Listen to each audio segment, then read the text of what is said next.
are you? I'm good. I'm a lot better than I was last week when I was getting hit with some sort of weird stomach attack. At first, I really thought, like, at one point, I should probably go to the doctor, and then the pain just kind of dissipated a couple hours later. I laid down, and then I suddenly was fine when I woke up, so... Well, I'm glad that you're not dying anymore. Yeah, that's a good thing. Have you been up to anything exciting? Yeah, so we just finally got done with most of the remodel of the outside of our bathroom. So I sent you guys pictures, and unfortunately our listeners will never get to see this, but I installed a brand new barn door in front of my bathroom door, and I also learned how to install a power outlet in the bathroom. So now that bathroom has power as well. You mean it didn't before? Did not have a power outlet. Yeah. Yeah, that was a thing for that bathroom. Now it has a power socket in just like the weirdest spot, but there's one in there now, and that's all that matters. Gotcha. Don't at me, bro. But yeah, so add electrician to my list of things that I now kind of sort of know how to do. Just be careful. That's one of the more dangerous. Well, it's certainly safe when you know what you're doing and when you take the necessary precautions, but it is one of the more dangerous things to work on. Oh, yeah. But yeah, besides that, went to our first Halloween party of the season. The next one's going to be next Saturday. And I will say, I look good in a wedding dress. I'll have to post pictures for you guys to see, not our listeners, unfortunately. Maybe one day when we get big time and we've got our Patreon set up, then we'll give people access to the random pictures and emojis and things that I usually post in our chats. Are you dressing up as any particular bride, or are you dressing up as Lizzie on her wedding night? I wish I could look as good as Lizzie on her wedding night. Nope, I am dressing up as Ruby from Steven Universe, while Lizzie is dressed up as Sapphire for their wedding day. I see. And yeah, I look good. The random people I met thought it was my real hair. I had a nice, luscious, like, natural-looking afro. Was it a blonde afro? It was a black afro.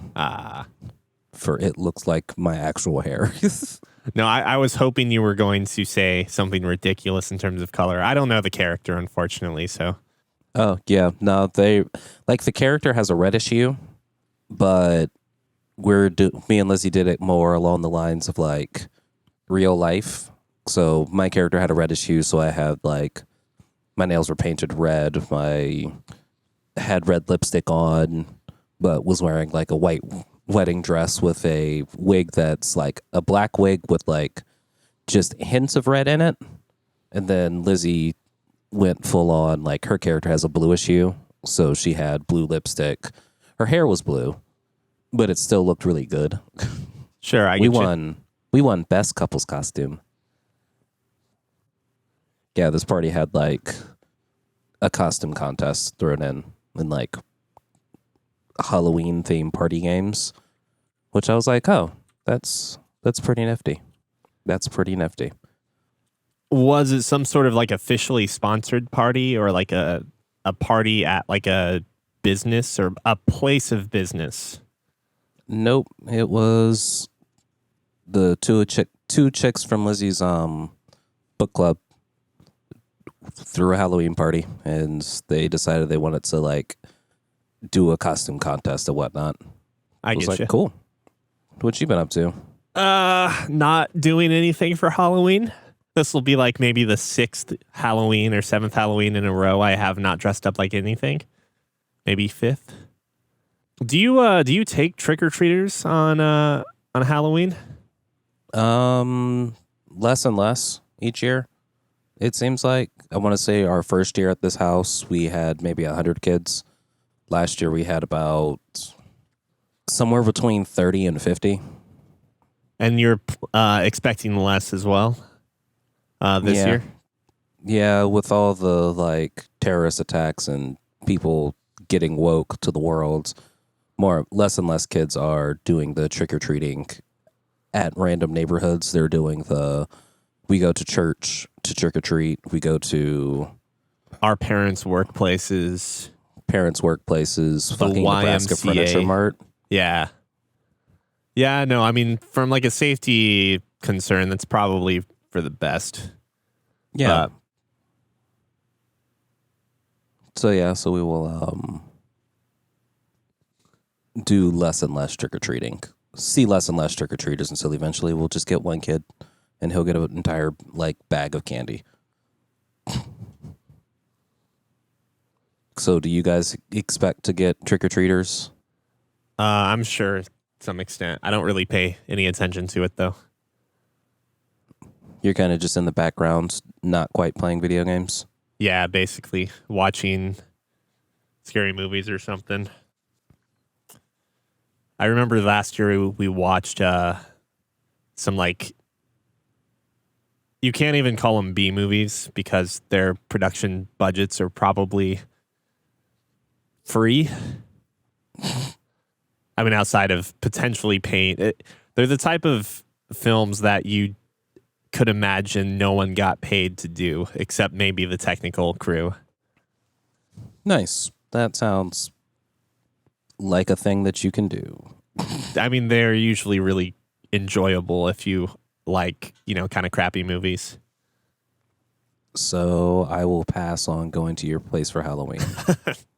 I mean, yeah, like we don't tend to do anything that invites guests over or anything like that.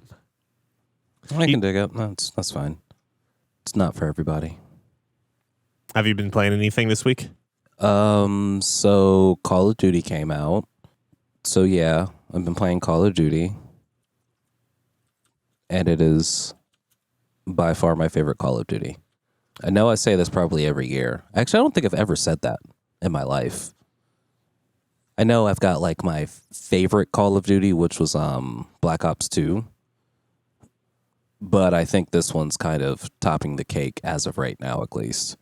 So what Call of Duty is this for those listening? This is Call of Duty Modern Warfare, the The 2019 remake. edition. Yes. And it plays like a beautiful rendition of Call of Duty, like from Call of Duty 4 back in the day. It's a little bit slower. Seems a little bit slower paced, if that makes sense. The campaign from what I've played is pretty enjoyable. I only played a little bit of it on launch day because they were like, okay, this game comes out Friday, but we're going to allow people to play Thursday starting at 8 p.m. Central Standard Time. Well, everyone tried to play at 8 p.m. Central Standard Time to best put into, like, to give the best recap of Thursday night. There was a guy who was live streaming for, I assume, all night. And he started his stream at like 7:30. So he was kind of just talking to people playing the old Call of Duty game. And then as soon as 8 o'clock hit, he tried to log in. And he couldn't connect to the server. So it was just another like 2 hours of him trying to log in before he eventually got connected to the server. I did not have that kind of patience. So after about 15 minutes of trying to connect to the server, I just started playing the campaign mode. I want to say my brother got in immediately connecting to the servers. So it was kind of touch and go there for day one. But like starting up that next morning, that Friday morning, no issues at all connecting to servers, getting into games. The net code seems pretty good. I'm not sure if they're using dedicated servers or peer-to-peer. I imagine they're using dedicated servers. But not really noticing any kind of lag or frames being dropped. Trying to put my words into ideas, into actions. Are you playing on PlayStation 4 or PC? I'm playing on PlayStation 4. And that's what I was going to say. Yep, playing on PlayStation 4 and in multiplayer, you can tell if you've got the crossplay enabled because you can turn it off if you want. You can tell who's playing on Xbox and who's playing on PC. And you can also tell if someone's using a mouse and keyboard or if they're using a controller. So it like gives you that amount of detail. And I will say, as many people say that the mouse and keyboard is far superior, the level of people playing Call of Duty who get matched up with console players on PC, they're about as good as we are, basically. So I imagine that there's some sort of like skill-based matchmaking involved. Otherwise, because it seems like a majority of the lobbies that I get into are full of people on PlayStation. Every once in a while, you get a 50-50 of a PlayStation and Xbox, and then you'll get the two or three people playing on PC with either a keyboard and mouse or a gamepad. So I imagine it would probably look the same if I was playing on Xbox or if I was playing on PC, that I'd mostly get PC players. But every once in a while, if they couldn't fill a lobby out completely with the same console, they'll throw in the randoms. Sure. But it doesn't feel unfair whenever I'm playing against a person using mouse and keyboard, at least as of right now. Like, I think maybe 2 games out of the, 100 or so that I've played, did the person with the PC actually end up on top if they were in a game with me. Usually they're like 3rd or 4th down the list. So what makes me curious is that, I mean, yeah, that's the obvious fact, quote unquote, that people say, that people know, is that mouse and keyboard is always going to be like better than controller.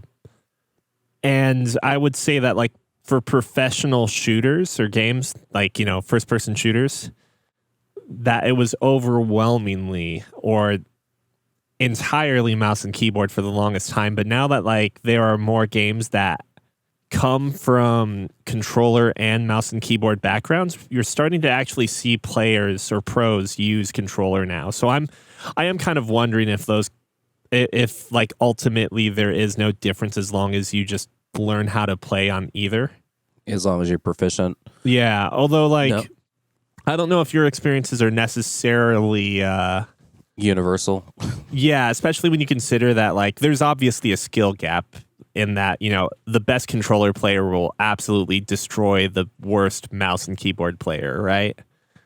Yeah, because I think I would do better against myself on a controller than if I was using mouse and keyboard. As nice as it is playing Overwatch every once in a while on my PC, just to be able to, like, whack those headshots all over the place. Sure. Like, me on gamepad, I feel more comfortable and it feels more natural to me. So yeah, I could definitely see that as being a thing. And your comparison of you're seeing pro players starting to use gamepads rather than mouse and keyboard actually kind of translates over, because I watch a lot of fighting tournaments, so professionals playing fighting games. And it used to be the fight stick was king. And in the past, 4 or 5 years, more and more people are starting to just use regular gamepad controllers. I think one guy ended up winning it was like a small Mortal Kombat tournament, or it was some other tournament, and he was using a fucking steering wheel. Maybe the buttons just felt that good. Pretty much. It's like, you hear he's using a steering wheel, and his first thing to, like, tell everyone is like, no, it's not like I'm, like, turning left or right to do something. I am just using the buttons on the steering wheel, gamepad itself. But it's just for the point of saying, oh yeah, no, it does not matter what you use as long as you're comfortable on your thing. Well, you can probably get pretty far. What was it? There is a type of controller that most tournaments are banning or outlawing, which is where it's a fighter stick, but instead of having a stick, you have 4 buttons for your directional controls. It's a hitbox. Yes, a hitbox. So, like, which I have always wanted to try one of those things. They look awesome. So, I mean, I'll tell you, like, the closest experience I can probably equate to it would be using a keyboard to play a fighting game, and it takes like obviously there is like a degree of like personal wear-in that you get used to using buttons instead of a D-pad or a joystick. But I personally think that the ability to execute more technically complex moves greatly improves when using a hitbox or a keyboard. It's more definitive. It's easier to pull off specific executions. It's quicker to move from one control to another, or one direction, one diagonal to another. Like, you can literally go left and right at the same time with a hitbox, right? / a mouse and keyboard. Whereas with a controller joystick, you've got to choose a direction. And though, like, going left and right, I'm not sure. It probably is game to game based on like how it interprets that. Yes, I want to say Street Fighter gives you I forget what it does. It does something weird, but you can do instant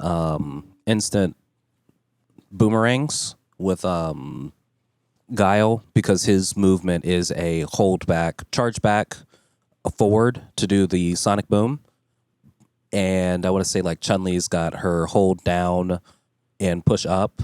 So it'll give you instant of those moves with the hitbox, because you do have that ability to press back and forward at the same time. But don't you still need to hold back for a certain amount of time? It just eliminates the transition from back to forward on the sonic boom, right? Yes, but when you also do it, you can you just pretty much hold the back button, then you'll press forward and the input while still holding the back button. So as soon as you knock it off, it's already charging up again. Okay, I get you. I know exactly what you mean. Oh man, I forgot about hitboxes. Thanks for reintroducing me to something that I can't afford. Well, and don't fall. I mean, all you really need to do would be to go and find your least favorite controller, open it up, take out the contacts, and then connect it to any number of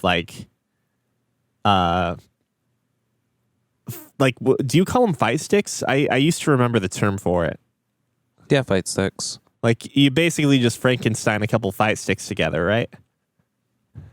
Honestly, I could probably maybe I undercut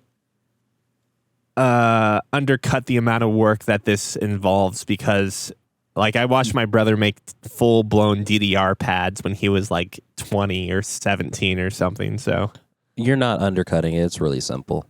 Like, as a person with a couple of fight sticks and one custom modded fight stick, it's not that hard. And as a person like being you, that I know does woodworking and does a lot of shop stuff too. Like, this is totally in your wheelhouse.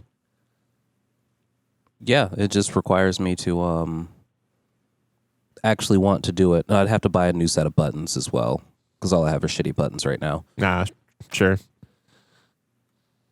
I don't know how we got on to the topic of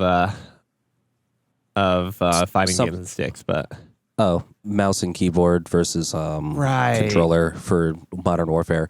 But either way, back to Modern Warfare, it's amazing. I've played a bunch of the modes.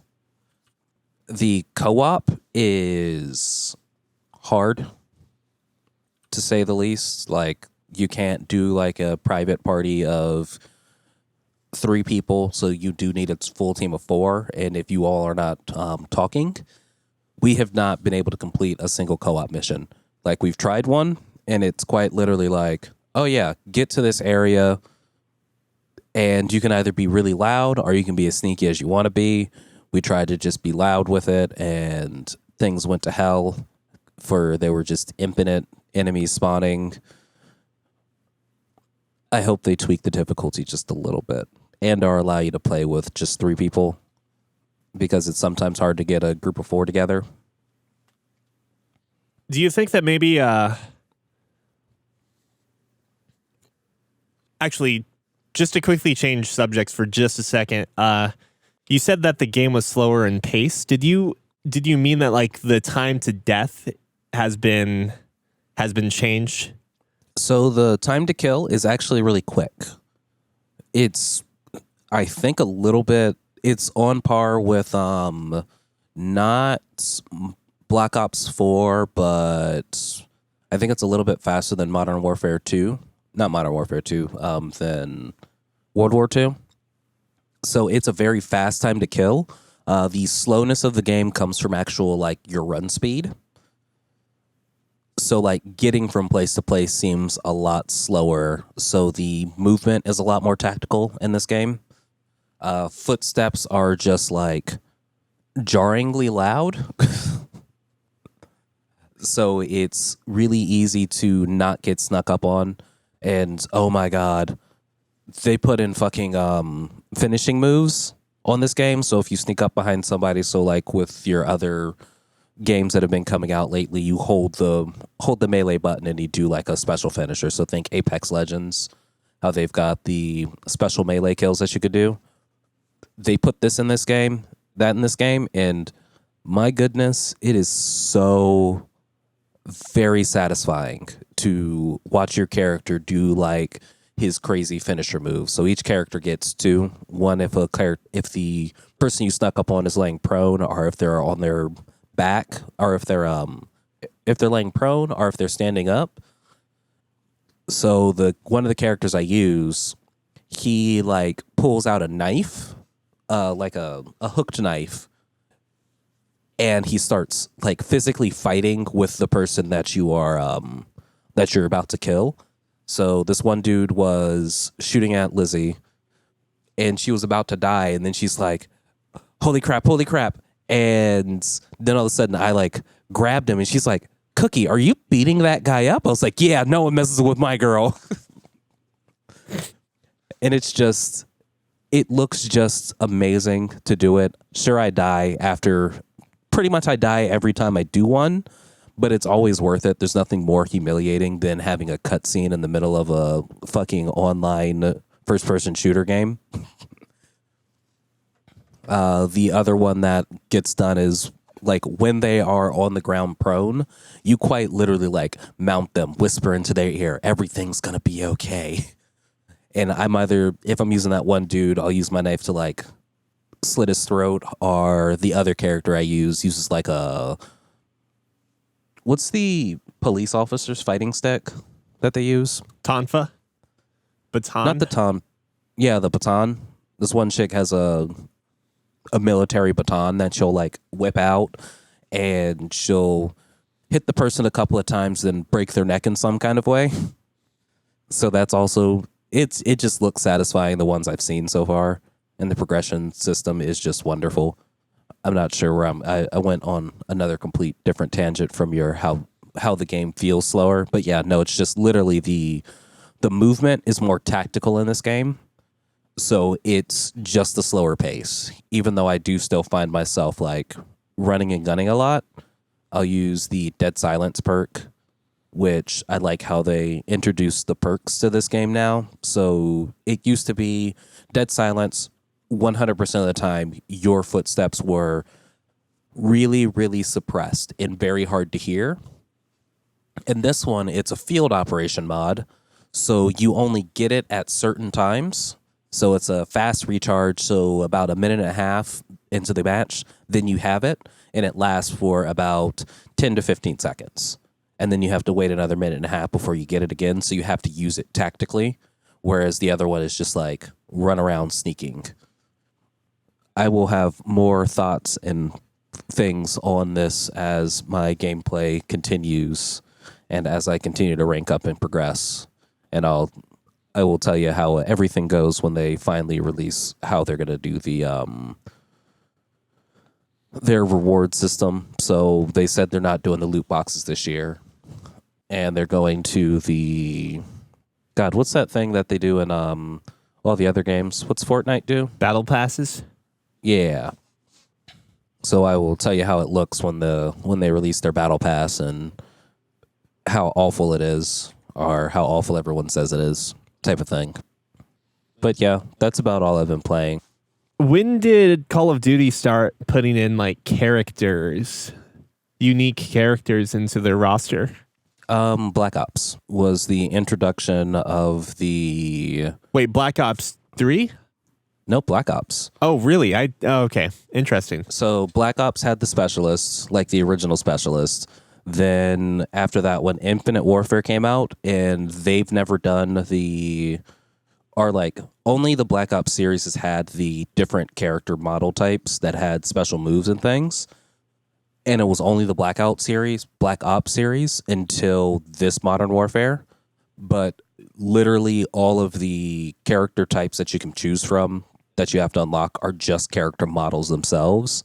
They don't have anything special that they do besides their finishing move.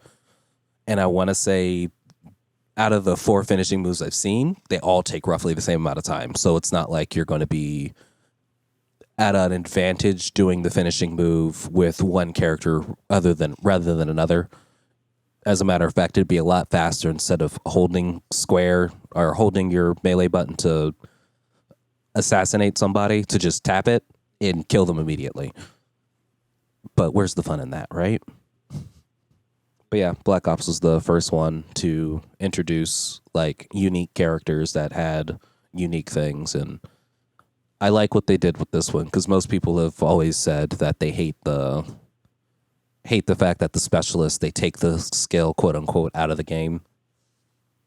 But yeah, that's pretty much what I've been playing. How about yourself? I put more time into Alliance Alive. I don't remember anything I said about it when I was sick. But what I can say is that it has developed to be like a pretty enjoyable casual experience so far. I've just now started to scrape the surface of the things that make the game unique in terms of guild recruitment and so forth. Like as you go through the game, through the story and through the world, or I should say worlds, you come across these towers and different guilds, and basically in like a somewhat Breath of Fire 3 sort of way, if I'm not mistaken. It's been a while since I played the Breath of Fire series. You have, let's say, like a blacksmith guild.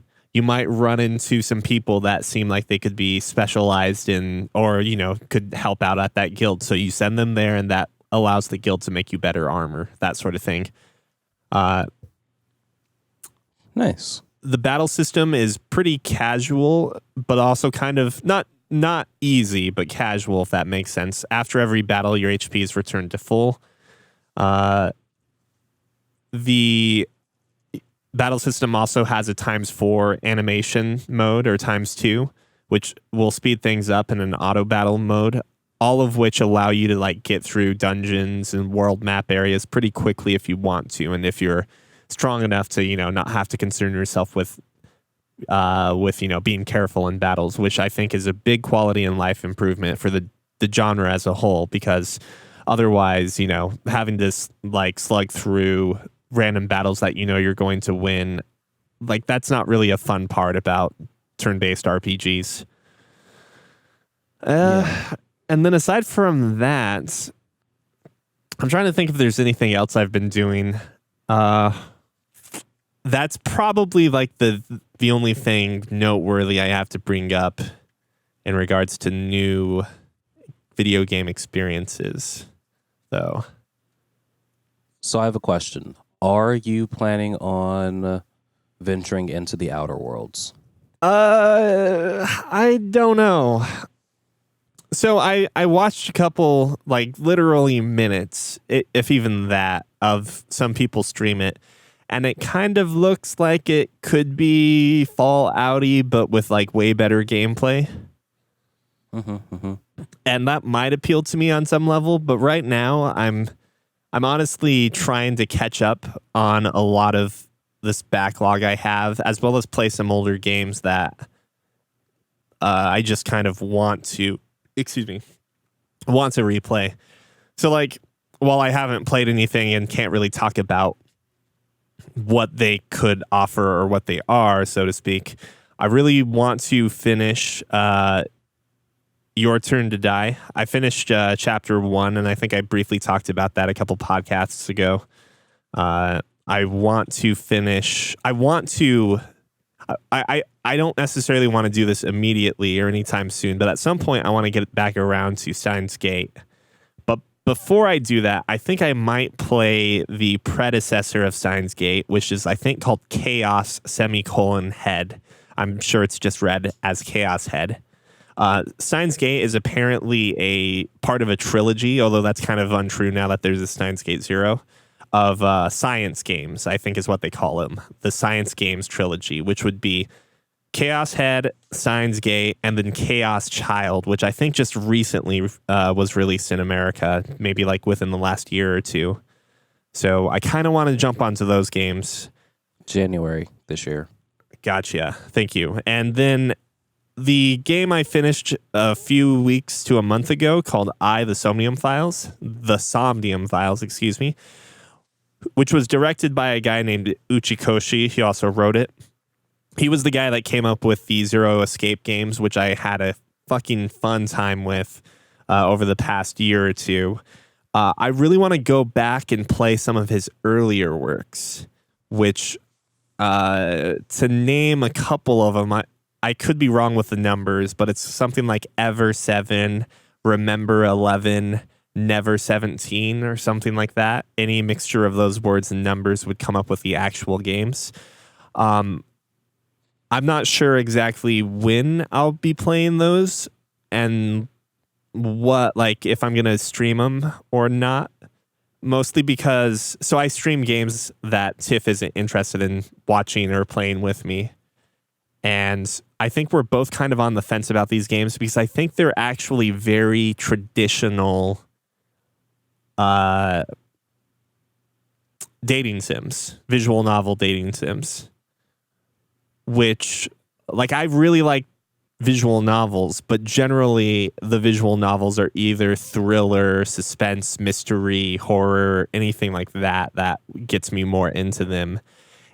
And while I know because people are bad at hiding spoilers or even, I mean, the only reason I'm interested in these games are because Uchikoshi is the one that wrote them or did the primary scenario writing for them. And I know that just like the 4 games I've just more recently finished playing, that there's a lot of sort of genre breaking shit that happens in these earlier 3 games. And that's partly why I'm interested in playing them. So like a good example of what I mean by genre breaking or maybe expectation breaking is Doki Doki Literature Club, which is absolutely a dating sim, or at least it's presented to be, and then it kind of becomes a fourth wall breaking, my game is fucking haunting me sort of game or experience, right? Yeah. The Zero Escape games, spoilers for those involved, I would highly recommend anyone, if you're even remotely interested in the concept of escape rooms with a visual novel and a crazy plot twist in each of these games, like turn this off or skip like a minute or two ahead. The twist of these Zero Escape games is that you're save and reloading and like you're going down different paths is actually justified by the story. Like essentially your character is jumping between timelines to find out the correct thing. And for some reason, he's able to retain the information through these different timelines, which I won't get into. I believe that the first 3 games that Uchikoshi worked on has a similar sort of plot twist or story mechanic. And given how much I enjoyed these other games, like the story mechanic alone is not what makes it enjoyable. There's more twists and the delivery of these surprises, we'll say, is often what makes the execution of the game so good and is what's so satisfying about playing the games to begin with. So I'm really curious to see what that means in an earlier iteration of his work. If it's like more raw, if it's even crazier, because I know a lot of people swear by the second game he made, which is one of those 3 words with one of those 3 numbers being the best. Yeah, being the best game that he's ever worked on. And I'm very curious because The Somnium Files, which is the most recent game, his I guess his 7th game that he has written or directed, is actually the tamest of the 4 games I've played of his. And yet, and like, while I kind of dislike the fact that it doesn't go as crazy as any of the games in his trilogy, especially the end of the trilogy of the Zero Escape games is so off the wall at times that like I freaking love it. I'm curious what that means for his earlier work, if it's even crazier because it's predating like a more nurtured and refined version of his writing style. Or maybe it's like traditional visual novel, but it has some dark and deep twists and turns. Like these are things that like I'm almost having like a different experience than anyone else would have had they played those games first, because I'm fully expecting something to come and bite me in the ass. But I'm perfectly fine knowing that. And that's actually the only reason why I would want to play these games that seem to be way more traditional romance visual novel based than any of his other games, which are absolutely not directed or not designed to look like a dating sim, for lack of a better term. Nice. Is it nice? I'm not sure. Like this inkling of mine might send me down a path of playing like 3 games that just don't resonate with me at all. But the amount of respect I have for this director and writer now is high enough that I'm willing to take that risk. And I don't think it necessarily speak poorly of him if I don't enjoy these games, because like it would possibly show me a sign of his growth as a creator and author, and also probably the position he was in at that point in time. Like from a dude that his first credit on a video game is a 3D modeler to Pepsi Man, and then immediately writing for a dating sim afterwards. Like I imagine he probably didn't have full control over like what he was capable of doing or what he could do to the games. So that's another interesting like aspect of these games to me. Whereas the Zero Escape game trilogy and the Somnium Files, you can absolutely tell like he is the auteur, if you want to call it that, the auteur of these games. That's my tangent on why I might play a traditional dating sim in the coming months. I'm glad that you finally found a good way to justify your need to play dating sims. Doki Doki Literature Club, like for the first, what would that be, like 2 or 3 hours of gameplay, is some of the most painful video game experience I have ever had. It definitely was interesting. It went by fast enough though that it didn't really matter. And you needed it because otherwise you don't care about the characters. But good God, there's some cringy moments there. Most definitely. Anyways, that's all I have to say. So I never realized that Steins Gate was a part of the science adventure, to kind of jump back a little bit. Oh, the Science Adventure Trilogy, is that what it's called? That's what it's called, yeah. Science Adventure Trilogy of Chaos Head, Chaos Child, and Steins Gate. So how do these 3 things connect? I don't think there's actually a story connection. I think it's more of a thematic connection. Oh, so kind of like but I guess I was thinking about the a certain scientific or certain magical, that series of animes, the certain scientific railgun, a certain magical index, and each one of those series actually takes place in the same city. Okay. Where like it's the most scientifically advanced city with people with like special powers exist, but their powers can be explained by science. And then there's the offshoot. Well, a certain scientific railgun was my introduction to it, but that was an offshoot from a certain magical index, a specific magical index. Oh God, what is it called? A certain magical index is what the like initial thing was called. Gotcha. but it goes into like a certain scientific railgun. So it's all got a certain in the names, and they're all so like you'll see characters from each thing like intertwining with each other in certain story beats. And apparently the following of the entire like thing is super balls deep with the light novels that you have to see, the animated series. I think they've got a couple of games, visual novel games. But yeah, so I wonder if the science adventure is kind of like that.